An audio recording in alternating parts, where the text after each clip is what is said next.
Now this is the Aaron I want to see.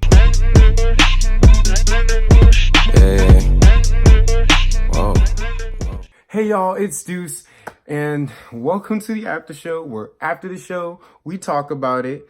And today we're talking about a very special episode, a very needed and a very wanted episode of Grownish. Season 2, episode 19, Only Human. I think this would have been better as self-care because there's a lot more attention to mental health. But then again, self-care is a lot of things. It's not just talking about your feelings. It's also de-stressing and getting to a nice bubble bath. But anyway, I don't know if y'all noticed, but Grownish is coming to an end. And so this is what they're trying to leave the season with. I think next week is the last episode. So I think it's interesting how they're not trying to set anything up. But it's fine because this should have been like the opener or something near the beginning of the season. But I digress. Anyway, obligatory plug. Y'all should check out my other stuff. I do other reviews of other shows. Dear White People about to come up. So y'all know them videos about to come. I don't know how, because college is about to start. But I'ma do it. But yeah, Dear White People Season 3. And don't forget to check on my outlets. Which, by the way, thank y'all for your support for the outlet video. That is, the Working Out the Kinks video was my most viewed outlet video so far. So, you know, I will keep those coming to y'all. But yeah, let's talk about Grownish and one of the best episodes it had in the past 2 seasons. So the main plot is about Aaron. Aaron had a lot of things to say, okay? So the episode first starts off with a suicide attempt by some person. I forgot their name. And this person isn't really important. The important thing is that there was a suicide attempt and what led up to it. And so they had Aaron has this little like moment because he's an RA and he's like, this happened on my watch. Like, this is not good. And so he starts to try and think things out, like how things can change. And so he talks with Doug, like, about some signs that he missed. And Doug was like, well, a lot of people, like, think it's cool to say depressing stuff. So you wouldn't know if those tweets that the guy sent were going to be, like, genuine or just trying to do it for some clout. Which I do have to say, that is a thing that has popped up. Although to claim it on rappers is not true. Because I'm about to start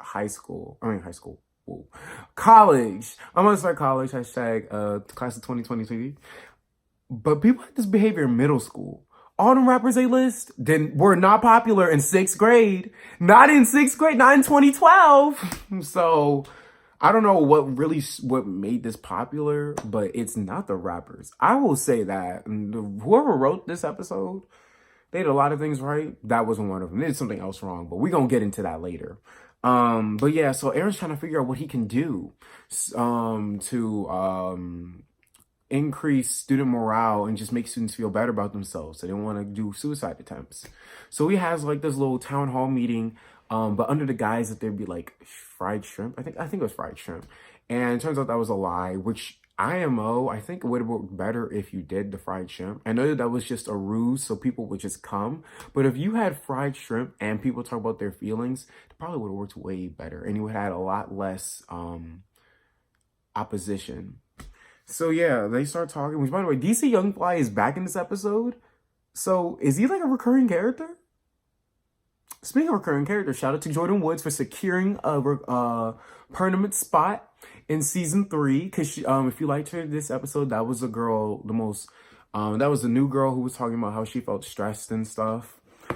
But yeah, speaking of being stressed, a lot of students started confiding about their feelings and stuff. And Aaron and everyone else, they realized that there's 2 problems as to why these students actually have depression. Like, they never discussed the fake depression stuff because I think that's pointless. I think it's better to discuss actual mental health problems. 2 problems. 1, they were taught to just bottle it up and keep moving because it's the only way to really keep going. And the other thing is really interesting. They didn't like their guidance counselors slash counselors, or I guess that's the same thing. And a therapist, guidance counselors and therapists at their school. They didn't like them at all.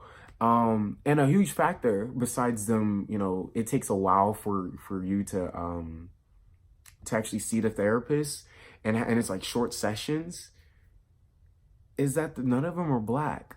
So none of them can really relate to struggles of being a black student at a PWI, which I always forget it's at its PWI, because this show does not really amp up the PW. The only time I felt the show was a PWI was Vivek's episode, and we went to that white party and he was dealing drugs to those really rich white kids. Every other episode, it feels like a HBCU.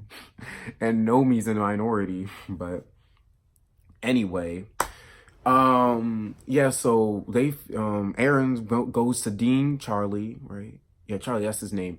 And he's like, hey, can we get some money for better people in the counseling department?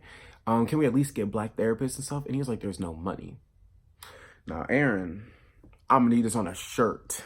Because Aaron, I'm telling you, I like this Aaron. He cares about everyone. He's actually being a good activist, because he spoke some truth. He was like, I wrote it down. Well, I wrote everything down, but I wrote this down. They'll spend millions on a new arena to make millions off of black bodies, but won't invest into our minds.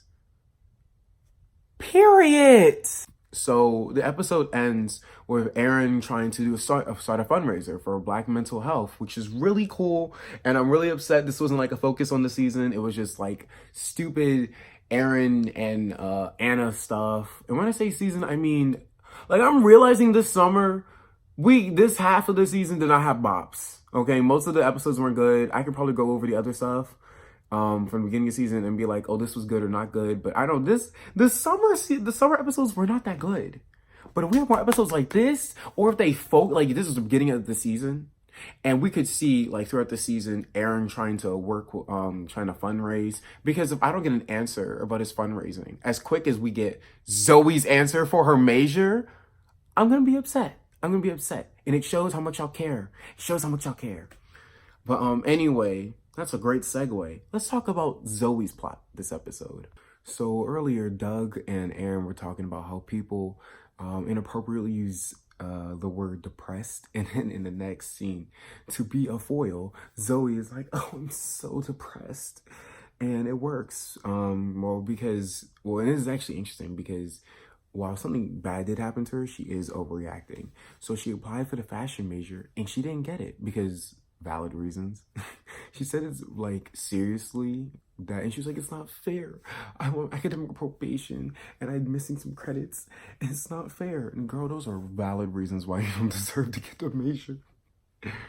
But anyway, she, after discussing things with Aaron and realizing how important fashion is to her, she decides to start a major called the Sociology of Fashion, which explores the fashion's importance in identity and groups and movements. I think it's a really cool class, and I'm proud of Zoe, but I think this should have been like an arc.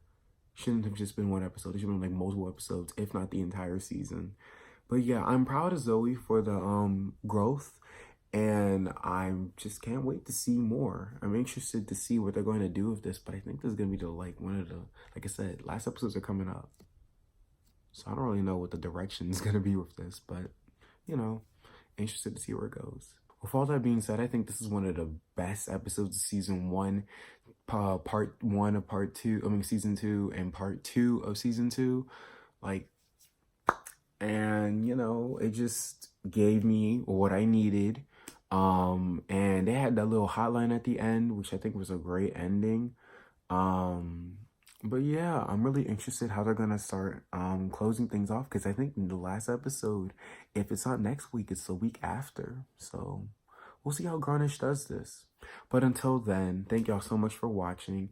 Tell me what y'all thought about the episode, and I will see y'all whenever. I make while you stay, shake.